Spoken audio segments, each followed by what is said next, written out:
So hello everyone, आज के इस क्लास में हम लोग समझने वाले हैं ब्लॉक 7 को, जो कि है हमारा evolutions of cannons in Indian English writing. इसके बाद हम फिनिश कर देंगे ब्लॉक 8 को भी इस पूरी वीडियो में। ठीक है, तो ये हमारा लास्ट पार्ट होने वाला है मैग 10 का।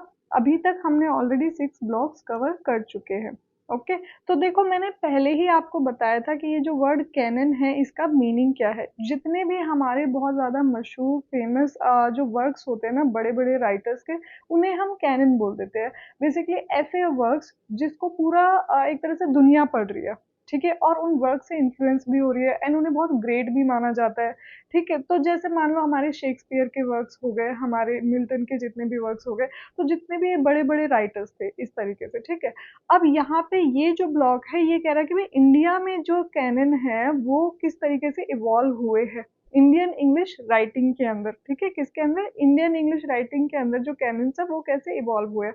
तो ऑब्वियसली इसमें हमारे जो इंडियन राइटर्स है जो ज्यादा इंग्लिश में लिखते हैं उसको हम इंक्लूड करेंगे, है ना। तो ये जो हमारी फर्स्ट यूनिट है ये है canon making in the era of Gandhi, Nehru and socialism. अब आप लोग सभी समझ सकते हैं कि भाई ये जो हमारा एरा था ये नेशनलिस्ट मूवमेंट का था, है ना। इस टाइम पे हमारा नेशन बिल्डिंग के लिए कैनन्स लिखे जा रहे थे, जो मेजर वर्क्स थे वो लिखे जा रहे थे।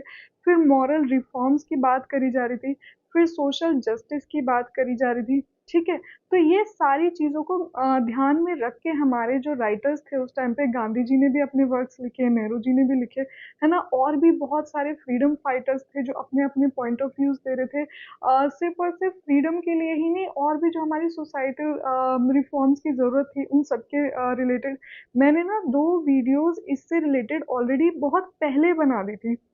एक तो है आपका जितने भी इंडियन फ्रीडम फाइटर्स की हमारी मेजर बुक्स है एंड उसमें वो क्या कहना चाह रहे हैं। ठीक है, एक तो इसके ऊपर बनाई थी एंड एक दलित लिटरेचर के ऊपर। दलित लिटरेचर भी आप लोगों के लिए इस पर्टिकुलर ब्लॉक में बहुत ज़्यादा ज़रूरी है। ठीक है, तो आप देखना इसकी लास्ट यूनिट आपकी पूरी दलित लिटरेचर की ही है। तो आप ये दोनों वीडियोस अच्छे से देख सकते हैं ताकि ताकि आपको इन सभी लोगों के मेजर वर्क समझ में आ जाए, इनकी क्या आइडियोलॉजी थी, क्या सोच विचार थे, किस हिसाब से ये लोग अपने वर्क्स लिखा करते थे। आपको बहुत अच्छे से आइडिया हो जाएगा। शायद इतनी ज़्यादा डिटेल मैं इस वीडियो में कवर नहीं कर पाऊंगी जितनी मैंने उन वीडियोस में कवर करी है। Okay, I will try to put the link in the description also. तो देखो ये जो लोग हैं किस चीज़ की बातें करते थे। जो महात्मा गांधी थे हमारे, non violence, rural self sufficiency and moral simplicity, इनकी बातें करते थे। तो हमारे महात्मा गांधी जी के आपको 2 वर्क्स याद रखने हैं। एक तो जो इनकी ऑटोबायोग्राफी थी, the story of my experiments experiments with truth. ठीक है, एक तो ये याद रख लेना। फिर इनका एक वर्क था हिंद स्वराज, हिंद स्वराज, जिसको हम और क्या बोलते हैं? हम बोलते हैं इंडियन होम रूल, है ना। इंडियन होम रूल बोल देते हैं, होम रूल। तो इन सारे वर्क्स में इन्होंने यही सारे आइडियाज जो है अपने प्रेजेंट करे हैं। इनके अपोजिट हमारे पास थे जवाहरलाल नेहरू जी, जो इनसे थोड़ा अपोजिट सोचते थे। ये ज़्यादा मॉडर्निज्म की बात करते थे कि भाई सोसाइटी आगे बढ़ रही है, टेक्नोलॉजिकल एडवांसमेंट होनी चाहिए, इंडस्ट्रियलाइजेशन ज़्यादा होनी चाहिए, एंड इनका एक सेक्युलर विजन था। ठीक है, तो इनके जो जवाहरलाल नेहरू जी का वर्क है हमारा, द डिस्कवरी ऑफ इंडिया, एक तो ये याद रखना आपको, डिस्कवरी ऑफ इंडिया। एंड इसके अलावा जो इनकी ऑटोबायोग्राफी है उसका नाम है एन ऑटोबायोग्राफी। ये मैं आपको क्यों बता रही हूँ, जब आपके पास इनसे रिलेटेड कोई क्वेश्चन अगर आ जाता है तो इनके वर्क्स के नाम आपको पता होने चाहिए। ठीक है, बाकी इनका तो जो आइडियाज़ है वो आपको क्लियर हो ही गया है। इनके अलावा और कौन कौन से हमारे की फिगर्स थे जो इस टाइम पे बहुत ही ज़्यादा मशहूर हो रहे थे? भाई रविंद्रनाथ टैगोर जी का नाम तो हम बिल्कुल भी भूल नहीं सकते, है ना। ये तो हमारे एशिया के पहले वो थे जिन्होंने जिन्हें नोबेल प्राइज़ मिला था लिटरेचर में। कब मिला था? 1913 में मिला था। गीतांजलि इनका जो ये वर्क था, collection of poems, Gitanjali, sorry, Gitanjali. ठीक है, गीतांजलि वर्क के लिए इन्हें नोबेल प्राइज़ भी मिला है। फिर इनके अलावा हमारे प्रेमचंद जी भी थे जो हिंदी में लिखते थे ज़्यादा, ठीक है, हिंदी और उर्दू में।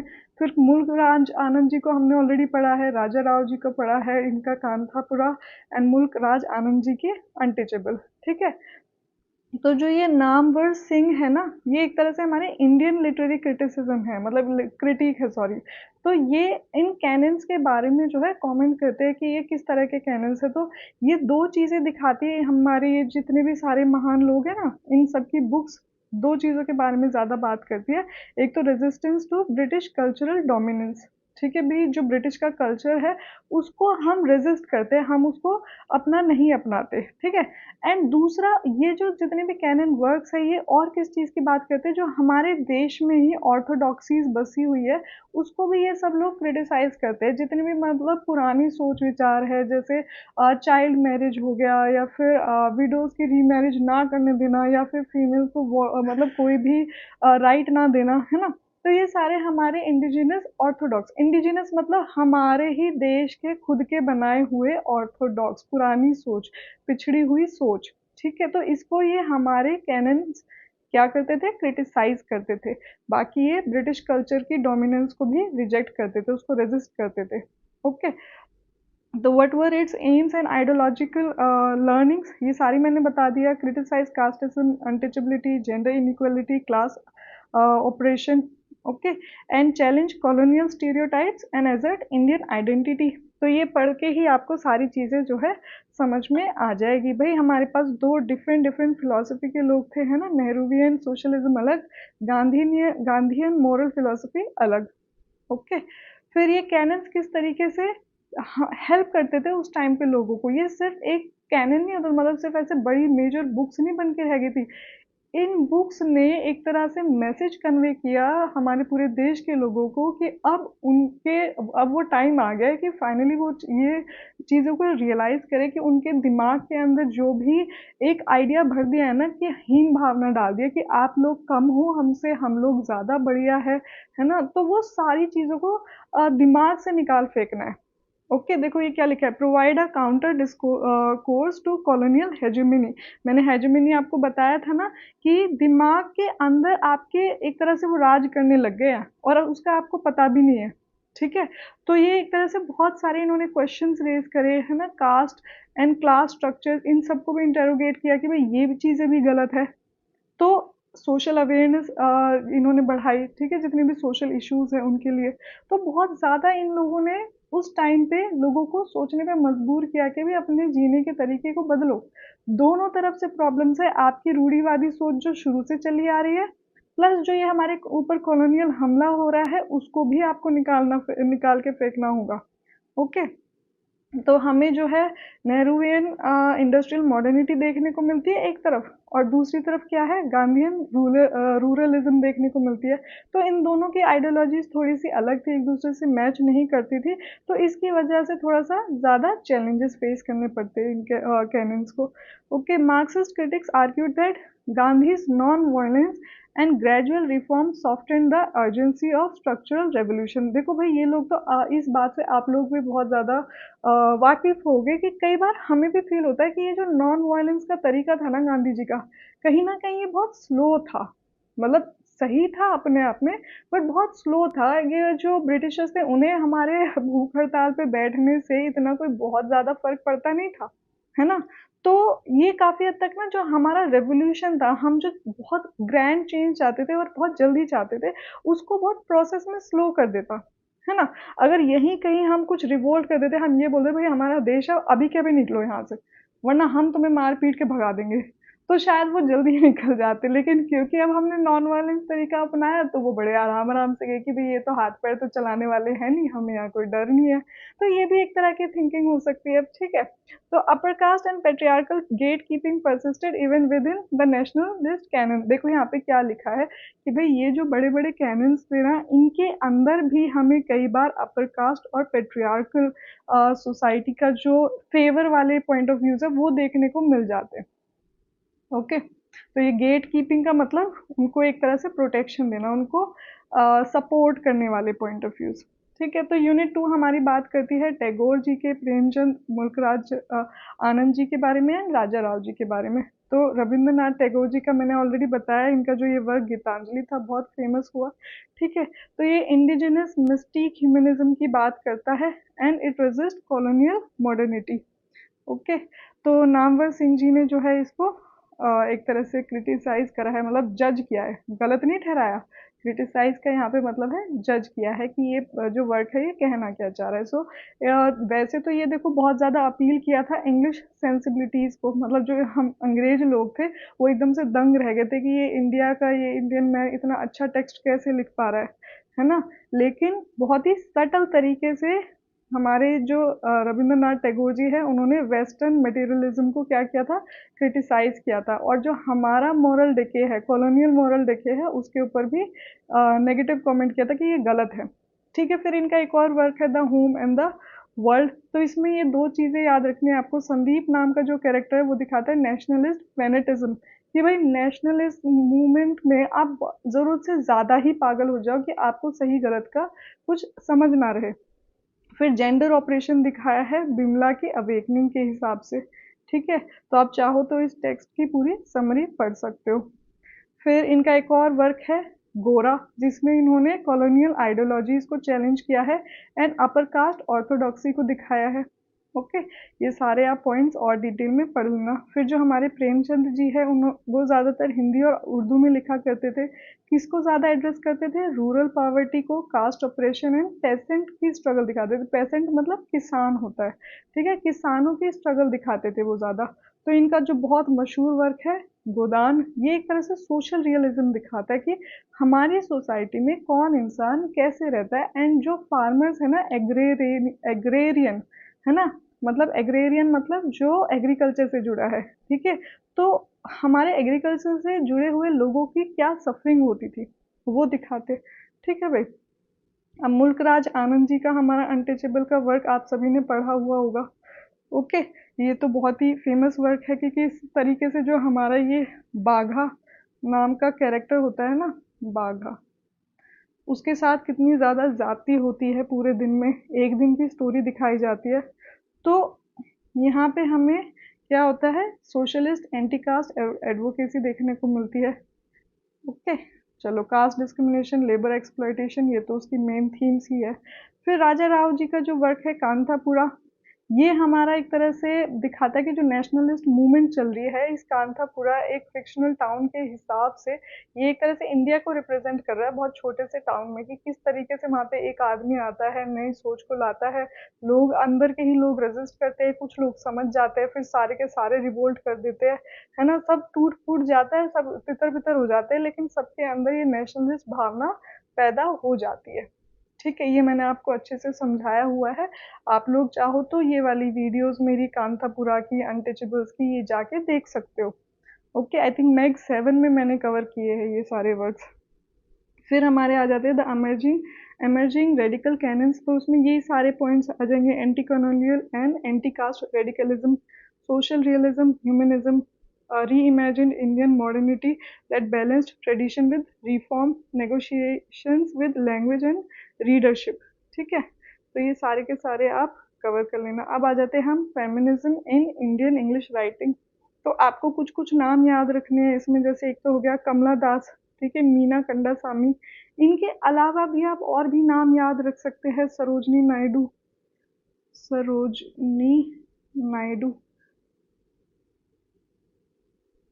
ठीक है, तोरू दत्त भी है हमारी, तोरू दत्त। बहुत सारी फीमेल राइटर्स है वैसे तो, अनीता देसाई भी है एंड किरण देसाई भी है ना, बहुत सारी फीमेल राइटर्स है।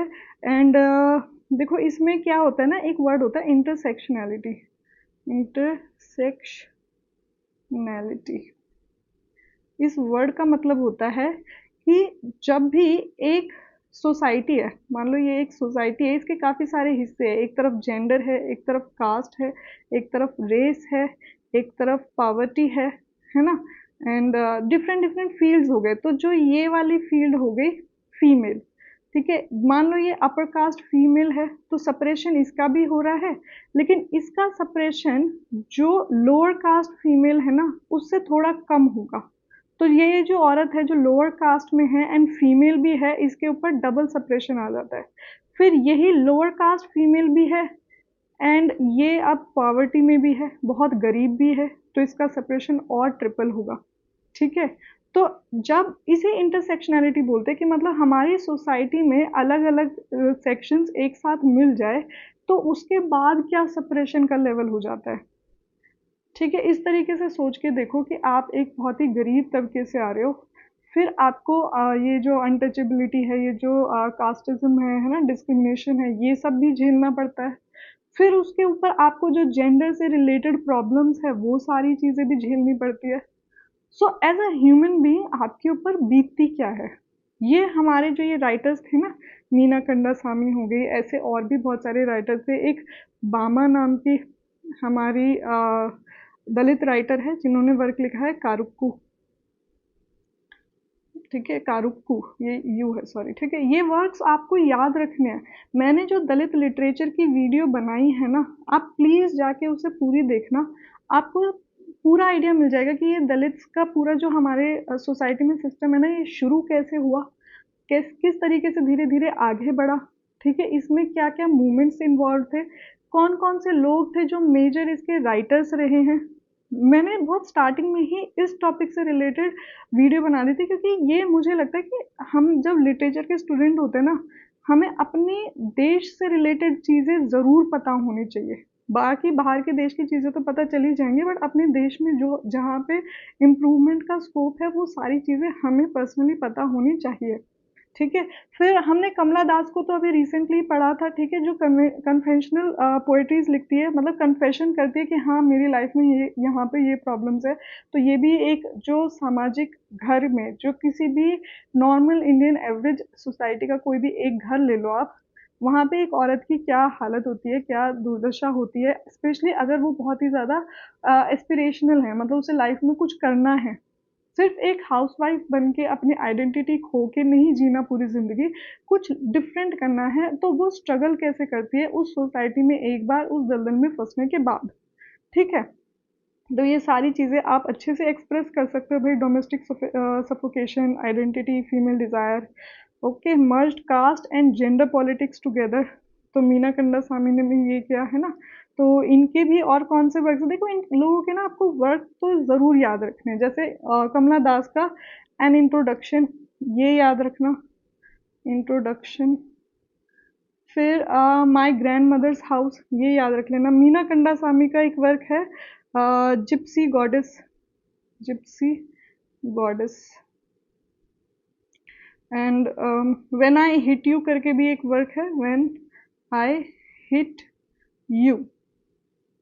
तो ये भी कुछ इसका एक और भी नाम है, the portrait of a women और राइटर। मुझे इसका पूरा नाम याद नहीं रहा, इसको आप ऐसे ही याद रख लेना, व्हेन आई हिट यू। इसका जो दूसरा नाम है वो आप सर्च कर सकते हो, क्योंकि जितने आप लोगों को इनके बारे में फैक्चुअल डिटेल पता होंगी ना, उतना ज़्यादा आपकी आंसर राइटिंग और ज़्यादा अच्छी हो जाएगी, मतलब और ज़्यादा स्ट्रांग हो जाएगी। ठीक है, क्योंकि इन सारे वर्क्स का नाम सपोर्ट लेके आप इनको एक्सप्रेस कर सकते हो कि इन वर्क्स में देखो ये कहना चाह रही है। देखो मैंने आपको बताया ना अभी इंटरसेक्शनैलिटी वर्ड, जिसमें मल्टीपल ऑपरेशंस हो जाते हैं, जैसे जेंडर, कास्ट, क्लास, सेक्सुअलिटी, ये सारी चीज़ें एक साथ आ जाएंगी। फिर दलित कैनन की बात कर लेते हैं। तो मैंने दलित लिटरेचर में ही सारा पूरा यूनिट कवर कर रखी है। इसमें हमारे शरण कुमार लिम्बाले है, इनकी अकरमशी नाम की, अकरमशी नाम की जो है ऑटोबायोग्राफी है। फिर ओम प्रकाश वाल्मीकि की झूठन, बहुत ही ज़्यादा फेमस एंड इम्पॉर्टेंट वर्क है।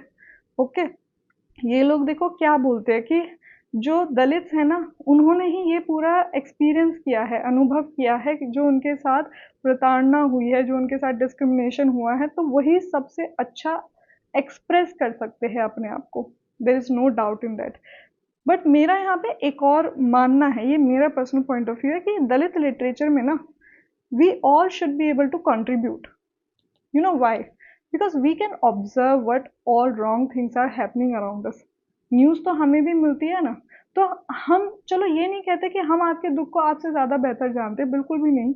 लेकिन हम ये ज़रूर कह सकते हैं कि अगर ज़्यादा से ज़्यादा वॉइसेस एक डायरेक्शन में मिलेंगी ना, तो वो आवाज़ बहुत ज़्यादा तगड़ी हो जाती है, बहुत मजबूत हो जाती है। ठीक है। फिर फीचर्स ऑफ दलित लिटरेचर, ये क्या रिजेक्ट करते हैं? आर्ट फॉर आर्ट सेक, कि भाई आप आर्ट की महानता बाद में देखना, पहले हमारे लिए ज़रूरी है कि हमारे जो दुख दर्द है वो लोगों को समझ में आए, ताकि वो इस रीति रिवाज को ख़त्म करे, ये जो डिस्क्रिमिनेशन चल रहा है उसे ख़त्म करे। ठीक है। फिर जो ब्राह्मणिकल लिटरेरी नॉर्म्स है ना, ट्रुथ, ब्यूटी एंड गुडनेस, इन सबको ये चैलेंज करते हैं कि भाई तुम्हारे जो ब्राह्मण का समाज है इसने इंसान को तो इंसान नहीं रहने दिया। ठीक है। फिर एम्फेसाइज रियल एड अनअडॉर्न्ड नरेटिव्स, कि मतलब रियल नरेटिव देंगे जो शायद किसी को सुनने में बहुत ही ज़्यादा घिनौना लग सकता है। ऐसे हमेशा बहुत ही ज़्यादा सजा के तुम्हें तुम्हारी थाली में परोस के नहीं देंगे। भाई कुछ कुछ चीज़ें उन्होंने तो अपनी लाइफ में बर्दाश्त की है, सही है ना, और तुम्हें वो सुनने में पढ़ने में भी झिझक है उसमें। तो this is what they all meant. अच्छा, कंट्रीब्यूशन टू द कैनन्स, तो इनके भी जो कैनन्स रहे बहुत इंपॉर्टेंट रहे, अब सोसाइटी के लिए कितने इंपॉर्टेंट है। ठीक है, जिससे ये सब ऑल्टर्न लोगों को जो है इंक्लूड कर सके, कास्ट ऑप्रेस्ड वॉइसेस को एक साथ जोड़ के रख सके। Okay. And dismantle the upper caste elitism in literary academia and publishing. So I hope ये फर्स्ट ब्लॉक, ये सेवंथ ब्लॉक आपको अब क्लियर हो। So our next block is decolonising the mind. अगर आपने मेरी पुरानी वीडियोस देखी होंगी तो उसमें मैंने आपको एक बार बताया था कि जो हमारे ये ग्यूगी वा थियोंगो है ना, ग्यूगी वा थियोंगो, ठीक है, इन्होंने ये कॉन्सेप्ट दिया था अपनी बुक डीकोलोनाइजिंग द माइंड, उनकी बुक का नाम भी यही है। इसका मतलब है कि भाई जो ये कॉलोनाइजेशन है ना, ये इंसान के सिर्फ सोसाइटी में नहीं की गई है, ये उसके माइंड के अंदर की गई है। वही हेजमिनी वाला कॉन्सेप्ट इसमें आ जाता है, जो किसने दिया था? एंटोनियो ग्रामशी ने। ठीक है। तो ये बोलते हैं कि भाई हमें जो हमारे नेशन के लोग हैं उनके अंदर से ये कॉलोनाइजेशन का भूत उतारना पड़ेगा, क्योंकि वो दिमाग के अंदर चढ़ा हुआ है। तो उनके माइंड को हमें डीकोलोनाइज करना होगा, जिससे वो अपनी कल्चरल आइडेंटिटी को पहचाने, अपने देश का जो इंडिजिनस वैल्यूज है उन्हें पहचाने। ठीक है, उनसे वैसे ही लगाव करे क्योंकि वही उनका अपना है। बाकी सारी चीजें तो बाहर से लाके उनके ऊपर थोपी गई है। ठीक है, जिन्हें मतलब ये कॉलोनाइज किया कैसे माइंड को? इन्होंने बहुत सारी स्ट्रेटजीज अपनाई ना, जैसे लिटरेचर के थ्रू, एजुकेशन के थ्रू, कल्चर को अपने को सुपीरियर दिखा दिया, हमारे कल्चर को इंफीरियर दिखा दिया। तो इस तरीके से इंसान का माइंड जो है उसके अंदर कॉलोनाइजेशन कर रखी है। तो हमें माइंड्स को डीकोलोनाइज करना होगा। ठीक है, तो हमारे इसमें सबसे पहली यूनिट में आप ये वर्ड देखेंगे, ओरिएंटलिज्म एंड आफ्टर। तो ओरिएंटलिज्म मतलब मैंने आपको बताया था कि ओरिएंट जो है ना, इसमें ओरिएंट इसका मतलब होता है ईस्ट, मतलब जो ईस्ट के बारे में बात करे। ठीक है। तो जो वेस्टर्न नॉलेज है वो ईस्ट के लोगों को कैसे दिखाती है कि भाई तुम लोग जो है बिल्कुल ही इरेशनल हो, बैकवर्ड हो, सेवेज हो। सेवेज मतलब होता है जंगली हो, तुम्हें रहने का ढंग नहीं है। ओके। और बट जो हम लोग हैं हमारे पास ट्रू नॉलेज है, हमें सब पता है। तो हमारे पास हक है कि हम तुम्हें जो है तुम्हारे ऊपर रूल करें। एंड ये तो एक वाइट मैन्स बर्डन है, ये तो हमारे ऊपर ना एक तरह का बर्डन है कि हमें जो है तुम्हारे ऊपर रूल करके तुम्हें सुधारना है, तुम्हें सिविलाइज्ड बनाना है। ये रुडियर्ड किपलिंग ने बोला था ना, वाइट मैन्स बर्डन है ये एक। ठीक है।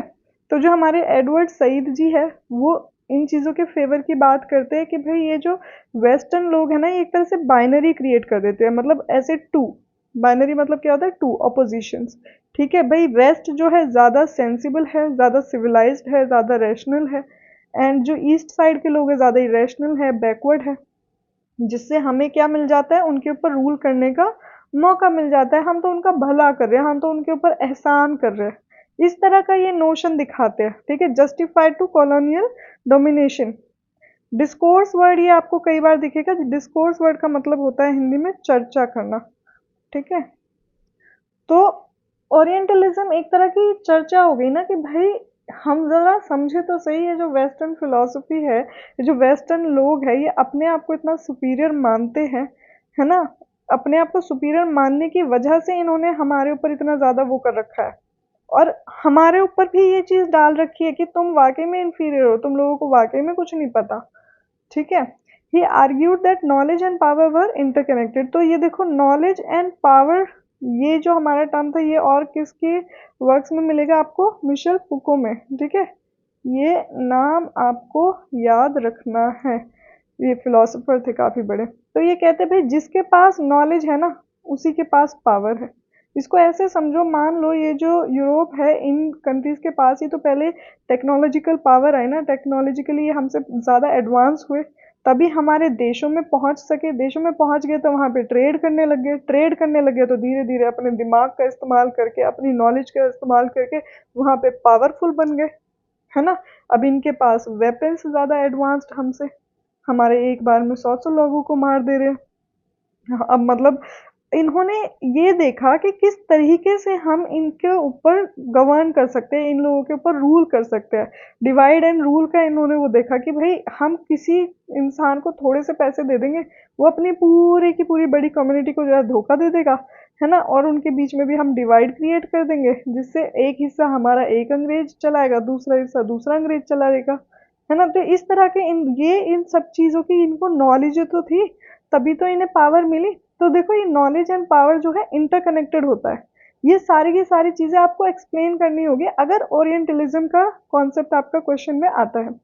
तो इन्फ्लुएंस एंड क्रिटिक क्या है भाई? जो हमारे एजाज अहमद जी है, वो बोलते हैं कि ये जो आप सही ये एडवर्ड सईद के लिए बोल रहे हैं कि आपने जो है सिर्फ एक पॉइंट ही पकड़ के रखा है कि वो है फिलॉसफी, इनके जो दिमाग में चीजें हैं, बट आपने इकोनॉमिक मोटिव्स भूल गए। जो हमारे मार्क्सिस्ट क्रिटिक्स है ना, ये एजाज अहमद हमारे मार्क्सिस्ट क्रिटिक्स है, तो वो आपको पता है ना, ये क्या कहते हैं कि भाई इकोनॉमी में जो पावर होती है ना, रूलिंग पावर कौन होगा? जो कैपिटलिस्ट होंगे। ठीक है, आप उनके मोटिव्स को भूल गए, आपने सिर्फ और सिर्फ कल्चरल डिस्कोर्स को रखा है, ज्यादा फोकस उसके ऊपर बात करिए। ठीक है, चलो। तो literature as tool of resistance, तो मैंने आपको कई बार बताया कि भाई लिटरेचर को ना दो तरीके से यूज किया जा सकता है। एक तो जो जैसे चीजें चल रही है उनके सपोर्ट में, और एक चीज उनके अगेंस्ट में हमारा लिटरेचर यूज हो सकता है। ठीक है, तो to reclaim native identities and histories misrepresented by colonial narratives.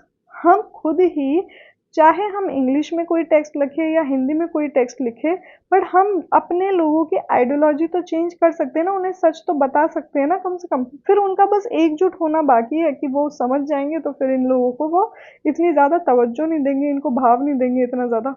ठीक है, फिर हमारे चिन्वा अचेबे आ जाते हैं, जो किसको क्रिटिसाइज करते हैं? कॉनराड को।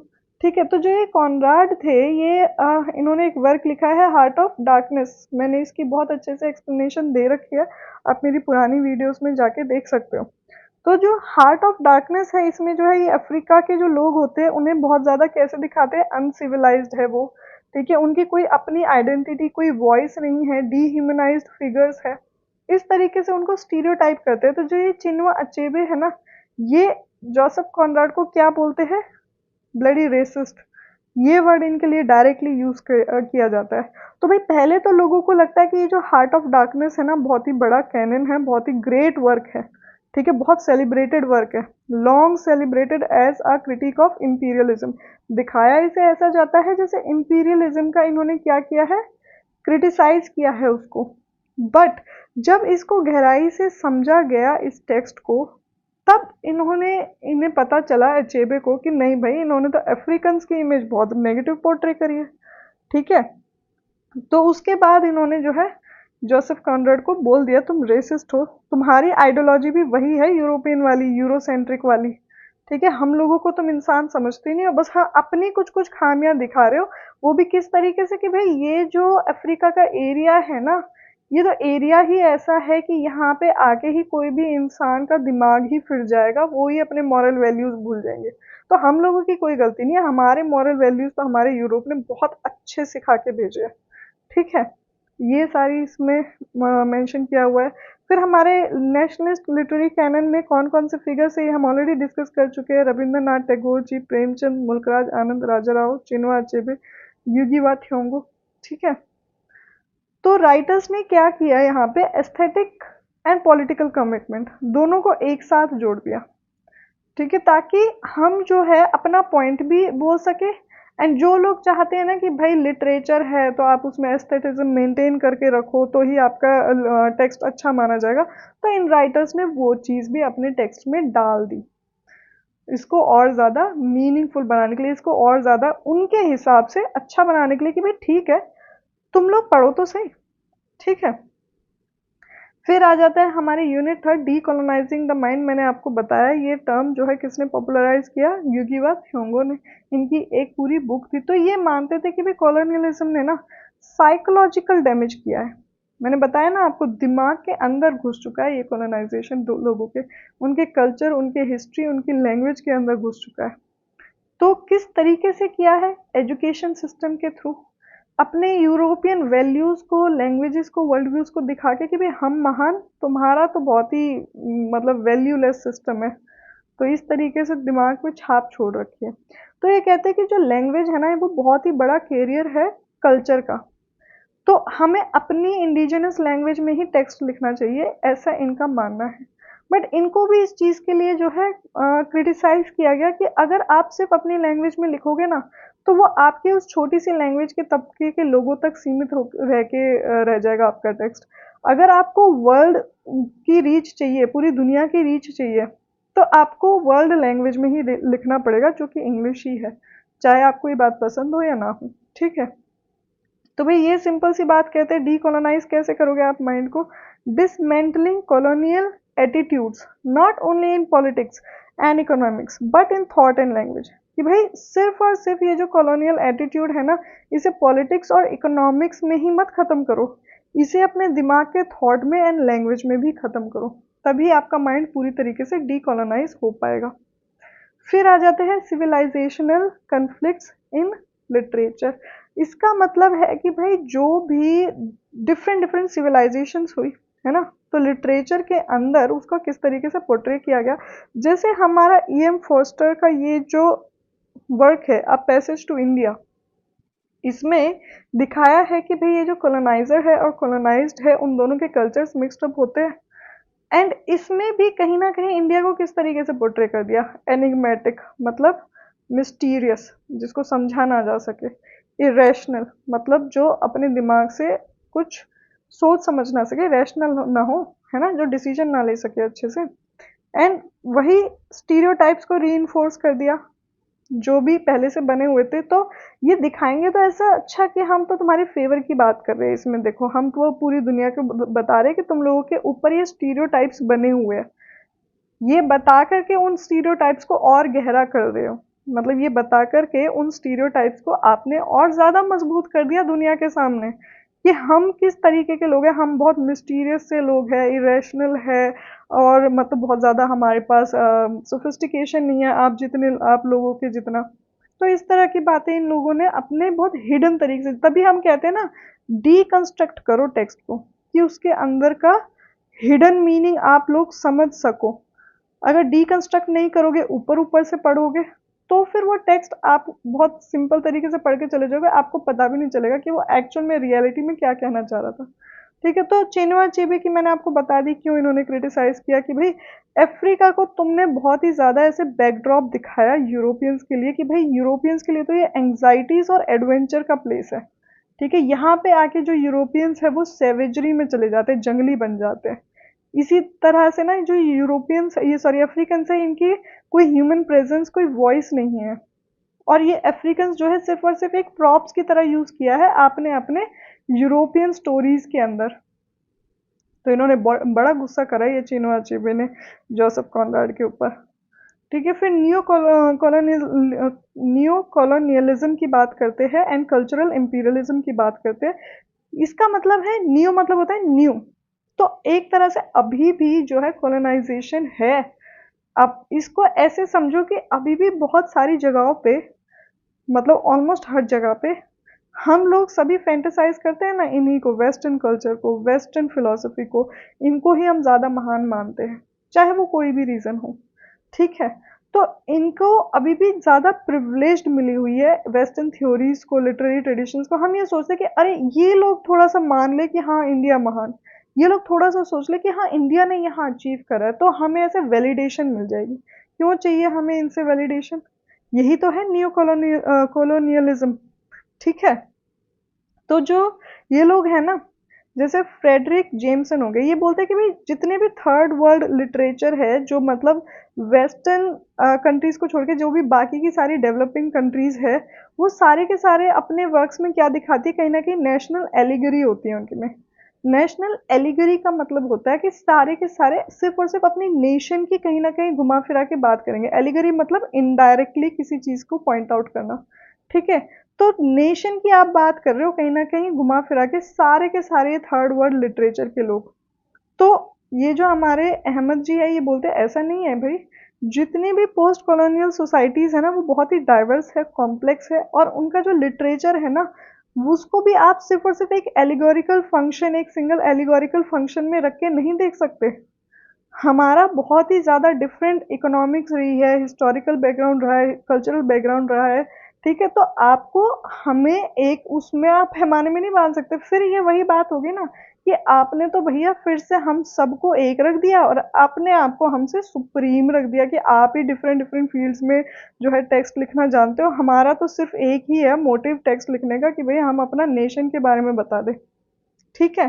तो he challenge the idea of a unified third world literature, suggesting it risk reproducing the colonial gaze. ठीक है। वो भी एक तरह से दोबारा से वही चीज प्रोड्यूस कर रहा है जिससे हम बाहर निकलना चाह रहे हैं।